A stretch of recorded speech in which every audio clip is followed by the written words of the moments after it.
Jason, quickly, Matt Hunter with the Boxing Voice. How you doing, brother? All good, sir. All good. Yeah, we gotta get you on the show, man. For sure, He's on this week. He's on Thursday. Oh, he's on Thursday for sure? Okay, good. Well, what about Sunday? We gotta get him before the show, you know, hype up the fight, because the fight's midweek. We can do that. You know, so, but you're ranked number 10 by the WBA. Yeah. Obviously, you're favoring yourself to win this fight. You want a big fight next. William Monroe Jr. is ranked number 5 by the WBA. Is that a fight you would be interested in? You know, I let my team worry about the future and, you know, what the plans are after this fight. Because for me right now, the only thing on my mind is March 23rd and defeating Glenn Tapia. Because that is my step forward to the next level. And I can't look past any fighter. This is boxing. One shot can change everything. You know, when you see fighters that look beyond the fight that they have in front of them and you see them follow, you know, that's the mistake that I'm not going to make. I'm going to stay focused. I'm going to stay determined and ready for March 23rd against Glenn Tapia. And you know, after that, you know, we jump over that hurdle, keep climbing the ladder, and then we have a sit down with my team and talk what's next. That's a very tough step to take forward over Glenn Tapia. He has great experience. He's fought James Kirkland, but he's not coming off his greatest performance in his previous fight. What Tapia do you expect? The Tapia that fought Kirkland or the Tapia that we saw recently? I expect best Glenn Tapia in his whole career, because as you say, he's coming off 2 defeats. This is his chance. This is his step now to get back up there, to get back up to the heights that he was climbing towards. You know what I mean? And this is a great opportunity for him also. You know, he's going to be looking at me, at this young prospect, only 12-0, haven't fought the guys that he's fought, you know, haven't been in the big fights like he's been in. But Glenn Tapia doesn't know the way I train. Glenn Tapia doesn't know how determined, how focused I am, and how visioned I am on taking care of business come March 23rd, because this is what it's all about for me. I'm ready to take care of business come March 23rd, and I don't care if it's Glenn Tapia or who it is across the ropes from me. That man is there to stop me from achieving what I want to achieve, and I'll not let no man do that. Would you advise him to take his Lucky Charms before the fight or after the fight? Well, I'll definitely have my Lucky Charms on me, so it's up to him, whatever he does. Jason, Muhammad Mubarak with the Electronic Urban Report. Speaking of Glenn Tapia, can you tell us what concerns you the most about his fighting style? Nothing really concerns me, you know, and it's not about Glenn Tapia, it's about any fighter. You know, I don't worry about what they're going to bring to the table, or I don't worry how good they are or how bad they are or anything like that. I just get in there and make sure that I'm coming in 110% prepared, focused and determined, ready to take care of business. Because I know once I step through those ropes and I'm mentally focused, mentally strong and 110% prepared, which I am, I'm going to give any middleweight out there one hell of a night, and that's what I plan on doing on March 23rd. Well, you have seen his fights in the past, and is there anything that you think that you can take advantage of in the style of play? Yes, of course. You know, there's loads. Like, no fighter is perfect. Every fighter has chinks in their armor. You know, and that's exactly what I plan. Me and my team have done our homework. We know our game plan. We don't just have game plan A. We have game plan A, B, C, and D. Because fights change. You know, this is a 10-round fight. I'm prepared to go 10 hard rounds on March 23rd. Me and my team are prepared. You know, so we're prepared for anything that comes at us come fight night, and we will get in there and give it absolutely everything that we got. Jason, Jose, 2 boxing heads. Given that you are fighting for the vacant NABF title, how much does that mean to you? Or is this just the next step towards your eventual goal of a major title?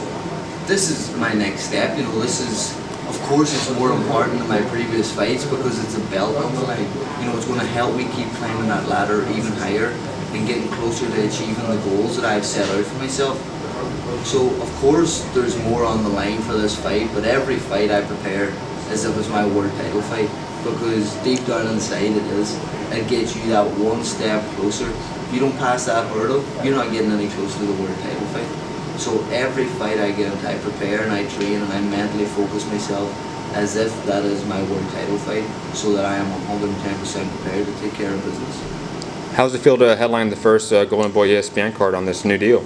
Absolutely amazing. You know, it's it's a great confidence booster in me as well. You know, for my team Golden Boy to have the confidence in me to go in there, to show what Golden Boy has, to show ESPN that we are a stable full of top class fighters, and I'm willing to go in there and give it absolutely everything and give the fans what they're tuning in to see. Being that this is the biggest fight of your career to date, do you expect more supporters to come and support you that night? Yeah, of course. You know, every fight now is getting bigger, and you know, I'm so blessed and I'm so humbled that I don't come from another part of America. I come from the small island of Ireland, you know, a long, long way away from where we are today. And, you know, I'm really appreciative of the support. You know, not only the time that they're taking to travel, but the money they spend. Is not cheap to fly out here to LA and to stay here and everything like that. So the people that are doing that right now, you know, I'm so grateful and appreciative of it, because it means a lot to me. And you know, my aim and my goal is to have a massive fight back in Ireland sometime in the very near future, to give back to the people that have been travelling, and to give back to the people also that can't get the money together or can't get the time off work to travel out here to watch me fight. Maybe alongside your friend Michael Conley one day? Yeah, that's it. You know, Michael now is fighting in New York, and I know Michael's going to go out there and smash it. I don't really envy him in any way because it's that cold out there right now, so I hope he's enjoying himself, because I'm enjoying myself in sunny LA. Speaking of New York, what are your thoughts on Golovkin and Jacobs? I think it's going to be a great fight. You know, the only questionable thing about it is Sergio Mora has dropped Danny Jacobs, and Sergio Mora isn't going to be that big of a puncher or a devastating fighter, you know what I mean? Golovkin has that era about him that he's a devastating, he's proved it, you know, he's devastating punching power, and you know, he hurts guys to the head and to the body. I think Jacobs definitely has the skill and the talent to outbox Golovkin.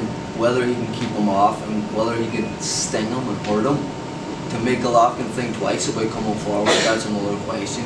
But I think Jacobs will definitely give Golovkin problems that he's never seen before, but I still think that Golovkin's going to come in and stop Jacobs later on in the fight. Jacobs does have 29 knockouts. Yes, he definitely has power, so it's going to be interesting to see, and it's going to be interesting to see Golovkin's chin actually tested and to see how hard of a chin he really does have. From your personal perception, is that ever a question, Gennadi's chin? Because Kell Brooks seemed to rock him, move him a bit. He moved up 2 divisions, and Daniel Jacobs is a natural 160-pound fighter. He has power. He's known to knock people out. If he lands on you, do you think that's a question that I maybe? think that's the way that I think, you know, Golovkin is a very aggressive fighter, but a very smart aggressive fighter. He just doesn't come plodding forward. You know, Golovkin uses his footwork, uses his timing very, very well, but is constantly putting the pressure on. I think if Jacobs can hit him, sting him, and hurt him, and make him think twice about coming forward, it will be a very, very interesting fight.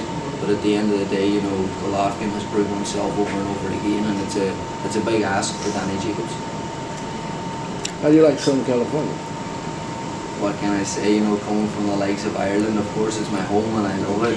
But the weather isn't that great, you know. So coming out here, it's I think I'm a little spoiled, you know, with the weather and everything, like the beautiful beaches and all. Like, I just live right around here, so it's absolutely amazing.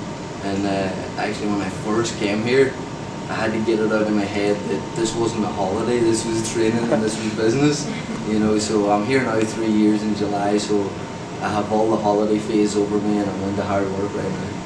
Thoughts on How does it feel to have amassed a huge following amongst Mexican fans?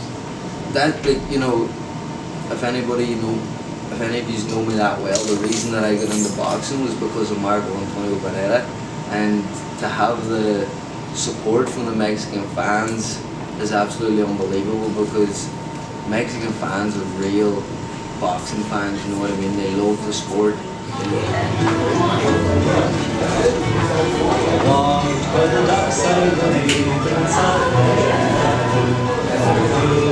love